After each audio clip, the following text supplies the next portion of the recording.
Pero entramos en calor ahí, cantando, ¿no? Hermosas alabanzas al Señor, y pensaba también cuando cantábamos acerca de ese Dios creador y sustentador del universo, ¿no? Gente que le cuesta creer o piden milagros y no se dan cuenta que estamos girando a tantos kilómetros en un pedazo gigante de tierra rodeando una bola gigante de sol, y qué más milagro que eso, ¿no? Si Dios quisiera poner hoy el dedo así en la tierra y frenarla, saldríamos volando por los aires, ¿no?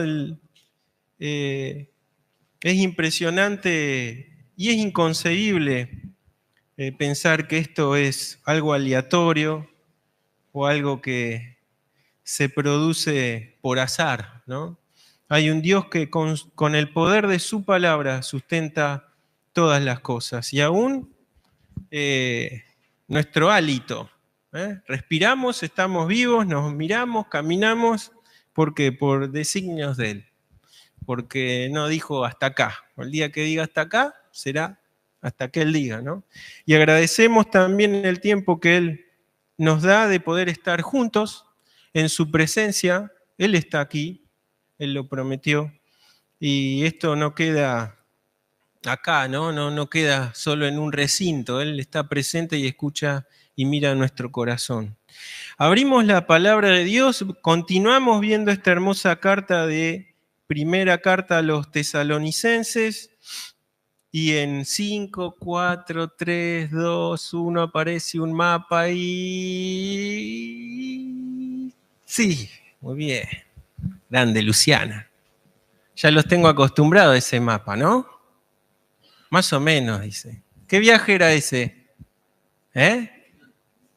Cri, cri. No me hagan así. No me gusta. No me gusta esos dedos así en B, no me gusta. El segundo, ¿sí? Lo último que hablamos, ¿dónde estamos ahora posicionados? Tiren, no importa. ¿Dónde estamos ahora? ¿Estamos en Tesalónica? ¿Dónde está Pablo? ¿De dónde escribe la carta a Tesalónica? ¿Desde? No, de Éfeso no. Damasco tampoco, no. No. ¿Qué queda? Abajo de Atenas, Corinto. ¿Sí? Desde Corinto está escribiendo la carta a los tesalonicenses. Recordemos que él se queda más o menos 2 años en Corinto, ¿sí?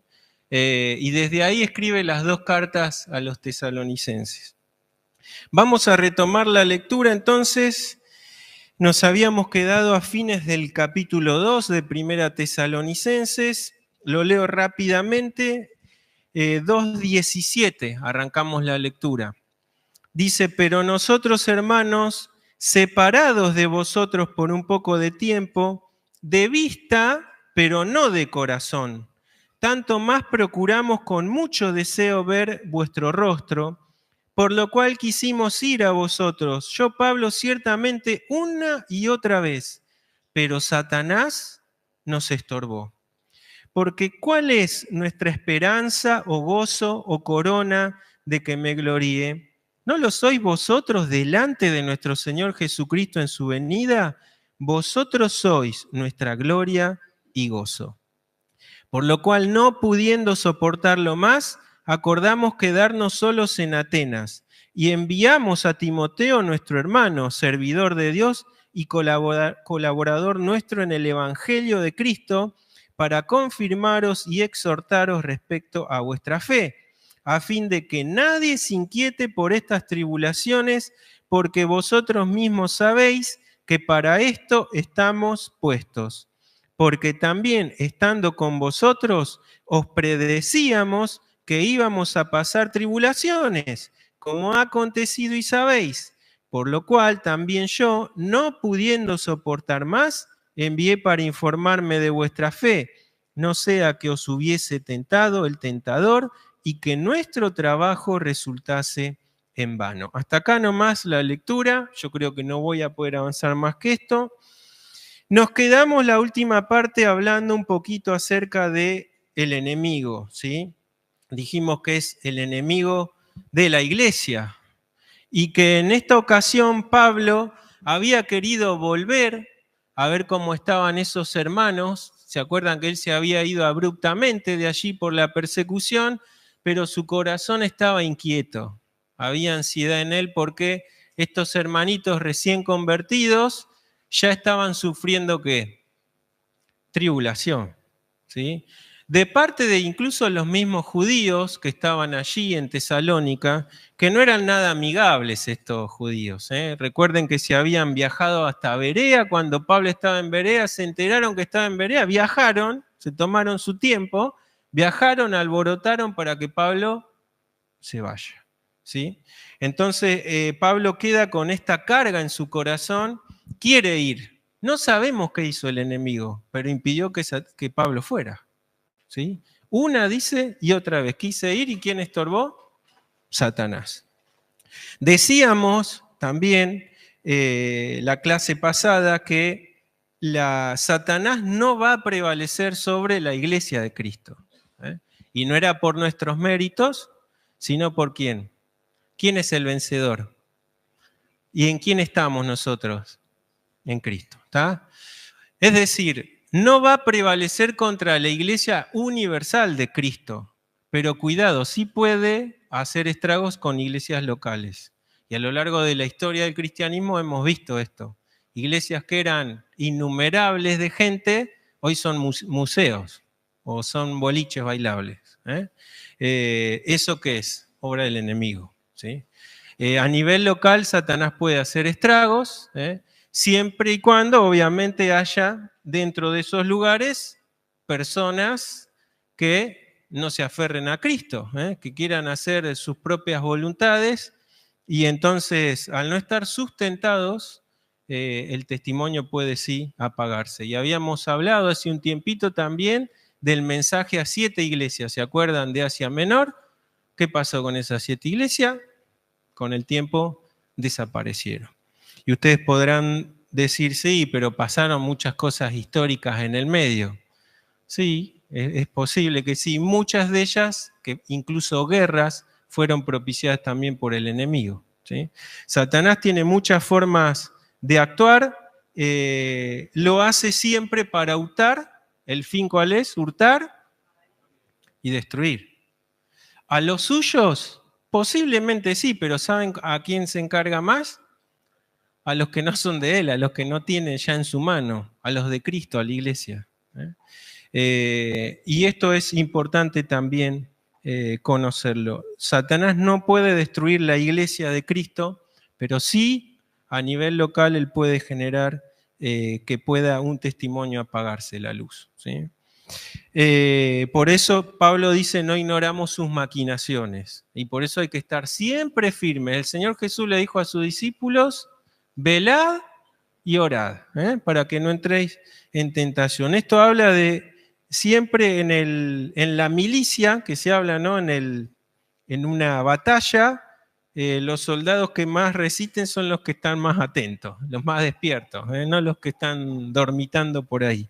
Y en nuestra fe tenemos que también estar despiertos en este sentido. Ahora, también es importante algo, que nada se le escapa a Dios.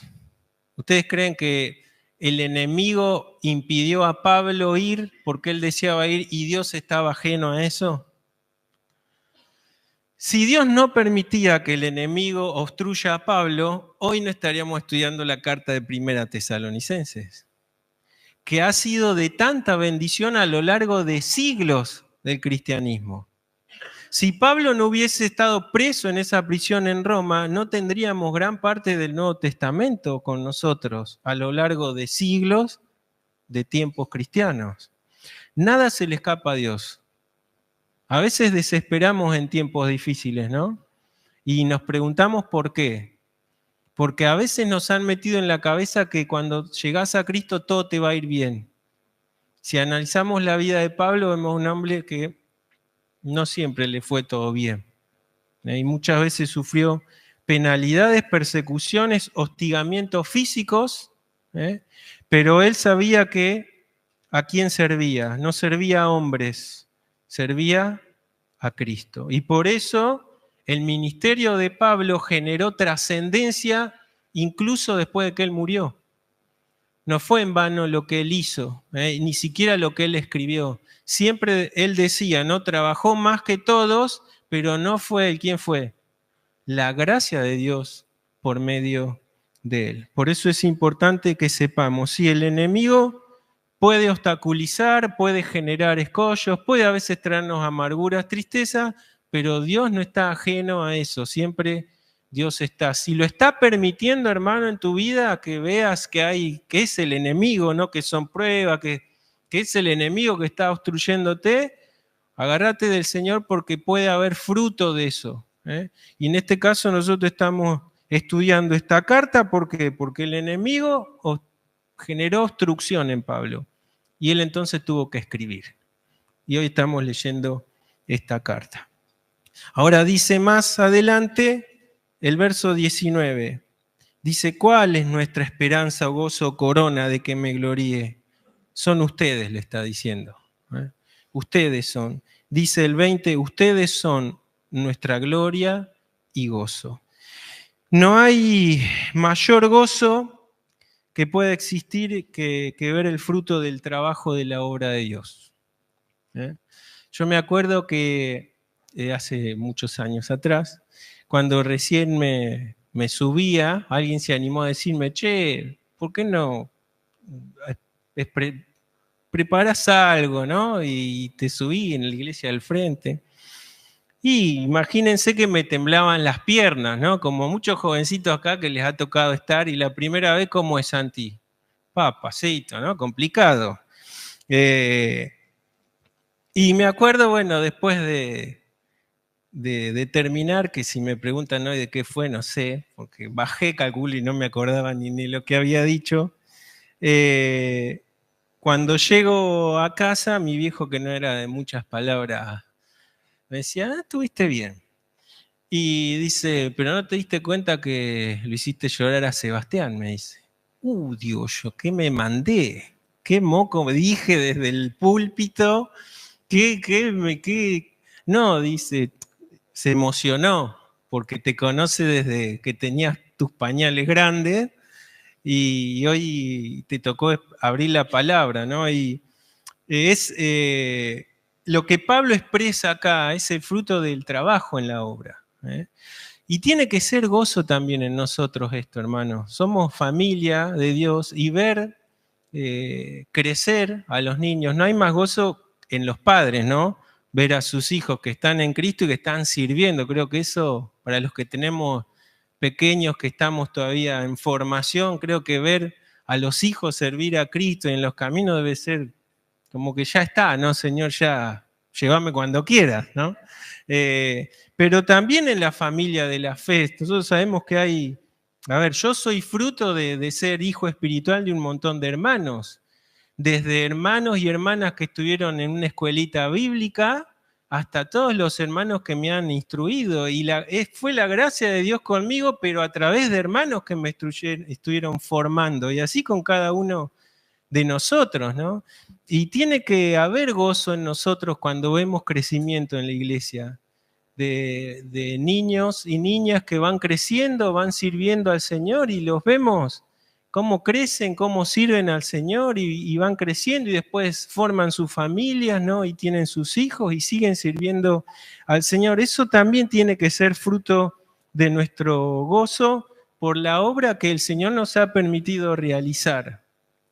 Y pensaba también en que muchas veces también puede darse de que no lo veamos en el presente, ¿no? Muchos misioneros murieron sin ver la obra que después quedaba, ¿no? Me acuerdo el caso allá de los indios Aucas, no sé si leyeron, ¿no? Esos misioneros murieron, pero su obra no quedó allí. Después siguieron, se convirtieron, siguieron sus esposas y el ministerio continuó, ¿no? Porque nosotros no servimos al ojo, al hombre, ¿a quién servimos? A Cristo. Y cuando nos ponemos en sus manos, todo lo que nosotros hagamos en humildad y a veces hasta en debilidad, pero Él lo multiplica. ¿Se acuerdan ese niño que se acercó esos poquitos panes y peces? ¿A quiénes terminó alimentando? Como 5.000 o más de 5.000 personas. Pero no fue el niñito en sí, sino que fue puesto en las manos de aquel que tenía el poder de multiplicar y alimentar. Y eso es lo mismo con cada uno de nosotros, hermano. En el lugar que estás, que el Señor te usa, sabé y que sea un gozo para vos el ver también que sos de bendición a otros.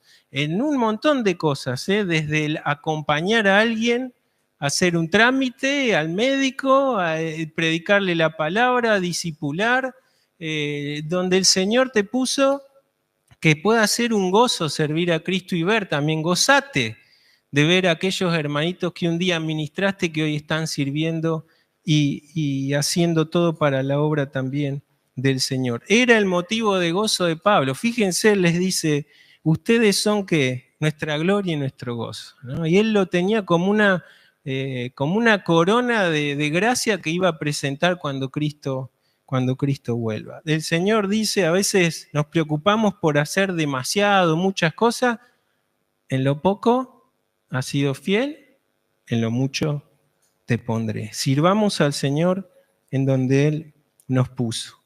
Ahora dice el capítulo 3. Dice, por lo cual, no pudiendo soportarlo más, mire que me encanta cómo queda plasmado en la Escritura el corazón de Pablo, lo que surgía de sus entrañas, porque esto se lo contaron después seguramente a los hermanos que estaban allí, también la expresión, ¿no? ¿Cómo estaría Pablo?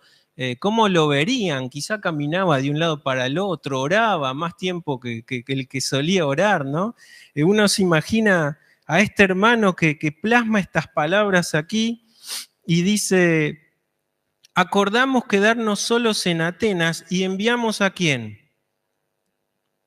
Timoteo, dice, nuestro hermano, servidor mío, dice Pablo, servidor de Dios y colaborador nuestro en el Evangelio de Cristo, para confirmaros y exhortaros respecto a vuestra fe. Y pensaba también en esto, el grupo evangelístico de Pablo se había reducido bastante, empezaron siendo, ¿se acuerdan cuántos? ¿Cuántos cruzaron a Europa?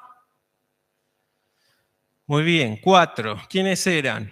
Pablo, no, Silas, Lucas y el joven Timoteo. Perfecto. Lucas desaparece en la narración. Se cree que cuando salen de Filipos todos lastimados, Lucas queda para apoyar esa pequeña congregación y después regresará al tiempo. Aparece recién en el tercer viaje misionero de nuevo. Y después en el camino, cuando llegan a Atenas, Pablo queda en un tiempo solo en Atenas predicando y después se juntan con él Timoteo y Silas. En Atenas él decide, como dice acá, enviar a Timoteo, les manda a Timoteo. Timoteo era muy joven, se cree que tendría alrededor de 25 años. ¿Quién tiene más o menos 25 años acá? A ver. No, a ustedes se les cayó, mirá. Masiva. ¿Qué les parece de Timoteo? Había sido, ojo, ¿cuándo fue reclutado Timoteo? No había sido reclutado hace mucho tiempo, porque en el segundo viaje es reclutado Timoteo, no en el primero, en el segundo, o sea que habían pasado algunos meses nada más. Imagínense Timoteo, te invitan, a ver quién dijo que tenía 25 acá, levantó. No, ustedes no, allá atrás, allá, a ver, Rochi, Timotea. Viene un apóstol del Señor que tampoco conoces tanto, porque lo conociste en el segundo viaje, y te invita a su viaje misionero, porque ve aptitudes obviamente en vos, porque ve cosas que ve que que el Señor puede utilizar y te dice, vamos de viaje. ¿A dónde? No sé. Vamos a predicar el Evangelio. Pablo no sabía todos los destinos, quizás tenía una estructura mental, pero después el Espíritu le decía allá no, allá no, allá y allá. O sea que, ¿cuánto tiempo? No sé, no sabemos. Y además de eso, ¿qué tuvo que hacer Timoteo para salir con Pablo? Con 25 años. ¿A qué edad se circuncidaban? A los 8 días. Pequeña diferencia, ¿no? No había anestesista, no había estas cosas, no iba al HPC ni nada, ¿no? Mordé el pañuelo ¿no? Y prepárate para lo que viene. ¿Qué les parece? ¿Era valiente Timoteo?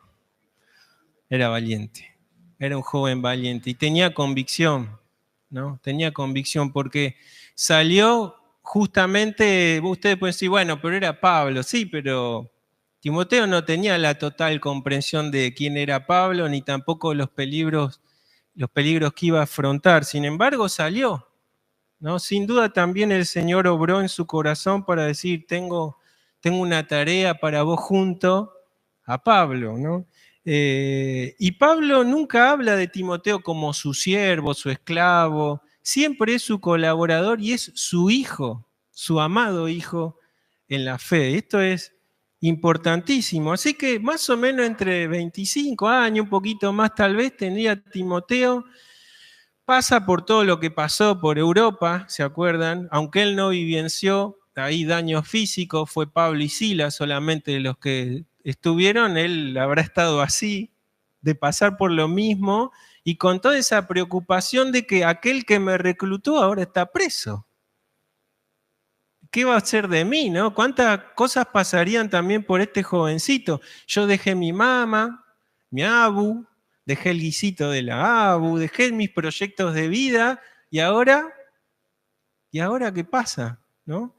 Sin embargo, sin duda Dios fue obrando en el corazón de este joven también. Y llegan a este punto que Pablo no puede ir personalmente y tiene que mandar a alguien. ¿Y a quién manda? A Timoteo. Timoteo, con pocos meses de servicio, ahora tiene que ir a hacerse cargo de una congregación, ¿no? Sin embargo, ustedes podrán decir, bueno, qué imprudente Pablo, ¿no? Mandar a alguien tan joven, con tan poca experiencia. Pero no es así, ¿eh?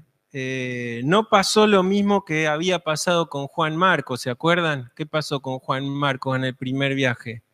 Sale con toda la furia, con Bernabé y con Pablo. ¿Y qué hizo? Y se volvió.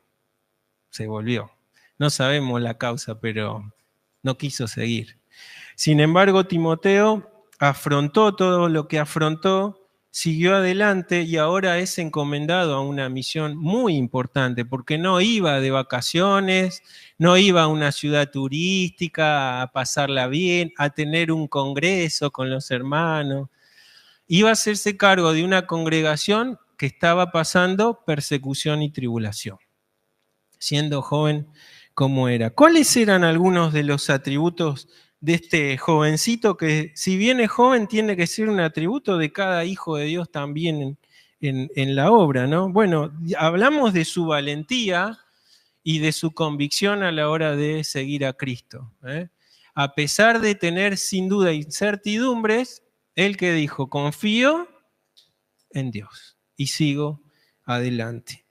Dice, por ejemplo, también hablando de fidelidad y lealtad, Filipenses 2:20, dice, Pablo mismo dice, no tengo a nadie más que comparta mis sentimientos y que tan sinceramente se interese en el bienestar de ustedes. Fíjense cómo describe Pablo acá a Timoteo. Compartía el mismo corazón que Pablo. Y ahí empezamos a ver por qué Pablo manda a Timoteo hacerse cargo, porque él ve que es de su mismo sentir.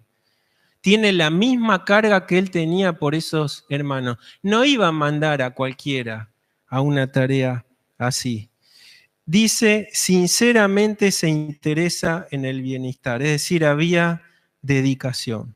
Más adelante, en 1 Timoteo 1, 1 y 2, dice, por ejemplo, Pablo, apóstol de Cristo Jesús por mandato de Dios nuestro Salvador y de Cristo Jesús nuestra esperanza, a Timoteo, verdadero hijo en la fe. Tenemos acá también datos de que él era joven. Cuando él escribe, ojo, en la primera carta de Timoteo, seguía siendo joven, pero habían pasado más de 10 años. Acá él tendría 25, estamos más o menos en el 50 después de Cristo. Primera Timoteo se escribe después de que Pablo es soltado de la primera prisión romana, después del 62 después de Cristo. Después de ahí le escribe la primera carta a Timoteo y a Tito también. Así que habían pasado más de 10 años, así que tendría entre 35 y 38 años más o menos. Timoteo seguía siendo joven, pero él le dice ahí, fíjense, nadie tenga en poco ¿qué? Tu juventud, ¿se acuerdan? Sé ejemplo en los creyentes en palabra, conducta, amor, fe, pureza. ¿Qué se dice de él? Que era una persona íntegra. Dice, trayendo a la memoria la fe no fingida que hay en ti. Habitó en tu abuela, Loida, y en tu madre Eunice, y estoy seguro de que en ti también, dice ahí en 2 Timoteo 1:5. Después habla de que no era tampoco un jovencito que no tenía instrucción. Dice, por ejemplo, 2 Timoteo 3:15, desde la niñez ha sabido las Sagradas Escrituras. Tampoco mandó a un neófito Pablo a la tarea. Era un jovencito que su abuela y su madre se encargaron de su educación espiritual. Si bien su padre era griego, no era judío, su madre y su abuela sí se encargaron de la instrucción, y no es que entró por acá y salió por acá, ¿no? Lo fue guardando en su corazón. Por eso es que no era tampoco, si bien era joven, era un muchachito instruido. ¿Cómo era su temperamento? Bueno, era lo opuesto a Pablo, no era como Pablo.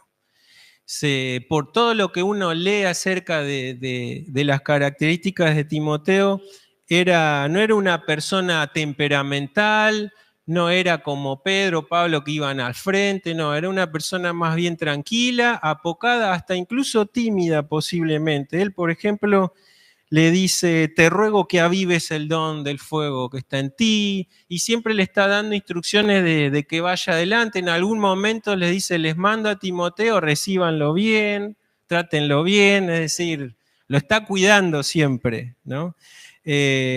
Y ahí vemos también esto que se habla de los caracteres, ¿no? Porque uno ve a estos grandes hombres, a mí me gustaría ser como Pablo, ¿no?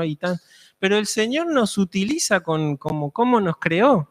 Si bien nuestro carácter tiene que ser moldeado, Él nos utiliza. Si sos un poco más tímido, te va a utilizar igual. O sea, no vamos a ser todos iguales en la obra, ni siquiera nuestras personalidades son iguales, ¿no? Pero el Señor nos utiliza igual, y tiene propósitos para nuestras vidas a través de cada uno de nosotros e incluso a través de nuestras debilidades. ¿Saben por qué? Porque Timoteo era una persona débil físicamente.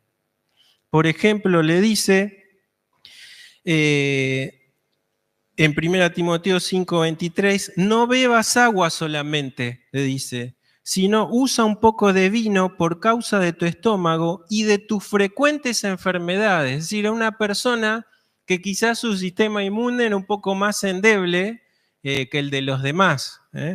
Así que fíjense, a pesar de las debilidades que Timoteo podría llegar a tener, al igual que nosotros, era un fiel instrumento en las manos de Dios. Y acá hago un paréntesis también, porque he escuchado cosas tomando este texto para avalar. No todo lo narrativo en la Biblia es normativo siempre. ¿Está? ¿Qué quiero decir? Que hoy, por ejemplo, Pablo, si tendría que escribirle, ya no le diría esto a Timoteo. Le diría, anda al hospital, sacate un turno con el gastroenterólogo, Timoteo, ¿no?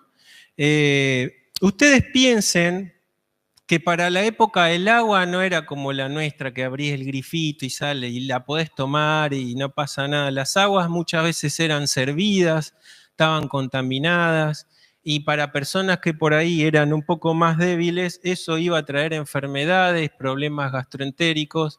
Y entonces el vino, que no era un vino como el que tomamos hoy, tenía menos graduación alcohólica, pero esa fermentación y ese vino podía ser más favorable a la hora de ingresar líquidos. Por eso le da este consejo Pablo a Timoteo, pero de ninguna manera esto es normativo para nuestras vidas. De hecho, si tenés gastritis, lo que menos tenés que hacer es tomar vino, ¿tá? O si tenés una úlcera gástrica. ¿Se entiende esto?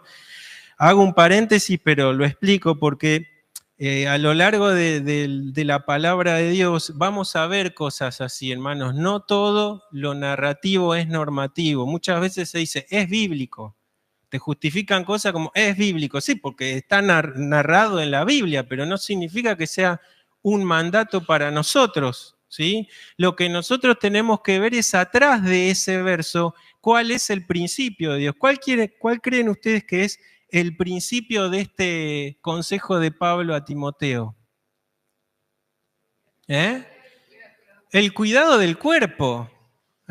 Fíjense que su padre espiritual no solo se preocupaba por su parte espiritual, se preocupaba por su integridad física, por su cuerpo también, así como Dios también se preocupa de nuestro cuerpo. A veces nosotros somos los despreocupados, ¿no?, de nuestro cuerpo, pero ese es el principio detrás.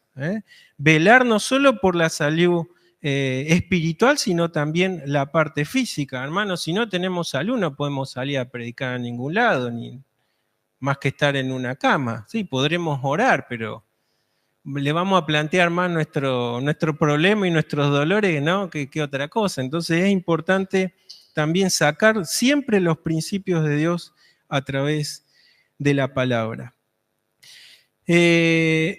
Y fidelidad, el último texto, y termino con esto, ya se pasó la hora, dice, por esto mismo os he enviado a Timoteo, que es mi hijo amado y fiel en el Señor.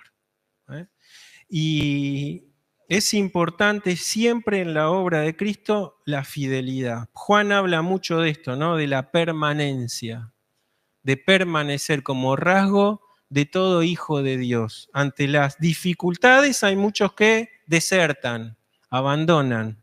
Los verdaderos hijos de Dios permanecen, se mantienen firmes a pesar de todo.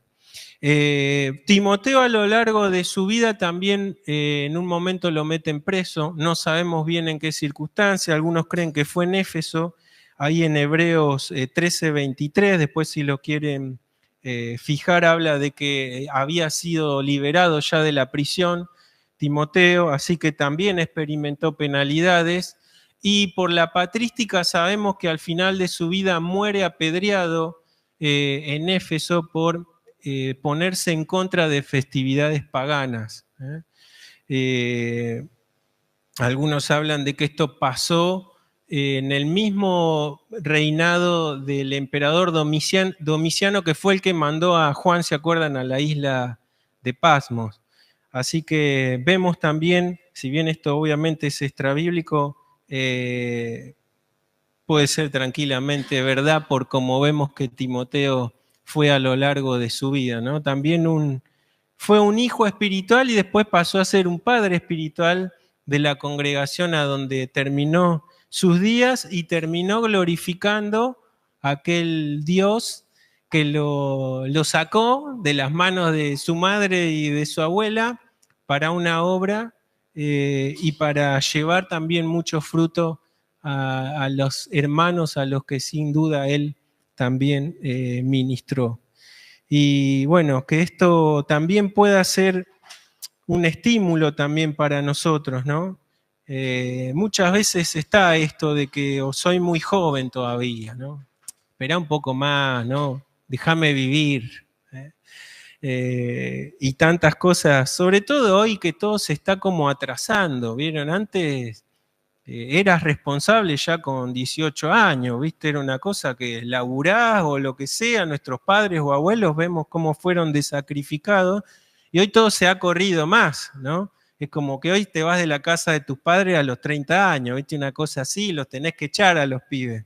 La responsabilidad, hablábamos la otra vez, ¿por qué no hay matrimonios? ¿Por qué los jóvenes no quieren hijos? ¿Por qué tantas cosas? Y esto también a veces se filtra en la obra del Señor, ¿no? Voy a servir al Señor cuando sea más grande, ¿no? Acuérdate de tu Creador, dice, en los días, Carlitos hablaba, ¿no?, de Salomón. Y Salomón, habiendo pasado por todo lo que pasó, deja plasmado también esto, ¿no? Acuérdate de tu Creador en los días de tu juventud, antes que vengan los días en los cuales puedas decir, no tengo en ellos contentamiento, ¿no? No importa hoy si ya no sos joven acá. No es que no hay jubilaciones para el reino de Dios. ¿A qué edad escribió Juan el Apocalipsis? Tenía más años que vos. Sí, tenía como 95 años. ¿Cuántos tenés vos, Marilyn? ¿52? No hay jubilaciones. Al Señor nos jubilamos cuando Él nos llame. 67. Así que esto pueda ser también un estímulo para cada uno de nosotros. Estimulémonos entre nosotros a servir al Señor, a gozarnos en los frutos de ese servicio, como veíamos también en Pablo, y a saber que estos son tesoros no acá. Muchos incluso dentro de la iglesia pretenden que la bendición de Dios es solo material. Y van a una iglesia porque que Dios me bendiga, que Dios, ¿no? Y quieren ver prosperidad económica, estatus y tantas cosas. Y vemos en esto que el mayor gozo del corazón de un siervo de Cristo es ver los frutos también de la gracia por medio de Él. Así que el Señor bendiga su palabra. Oramos para terminar esta parte, Señor. ¿Cuánto tenemos que agradecer por haber dejado tu palabra, Señor, escrita? Porque también podemos ver en ella el reflejo de hermanos nuestros con nuestras mismas a veces limitaciones, Señor, y pasiones, pero que han decidido servirte. Señor, ayúdanos a poder tener el mismo sentir, a poder servirte a ti, Señor, a poder dejar, Señor, siempre nuestro corazón, nuestro espíritu, como dice tu palabra, amarte a ti con todo nuestro ser. Y te agradecemos también porque lo podemos hacer en ti. Bendice tu palabra, Señor, que pueda hacer mella en nuestros corazones y ayúdanos también a servirte cada día mejor. Lo dejamos todo en el nombre de Cristo Jesús. Amén.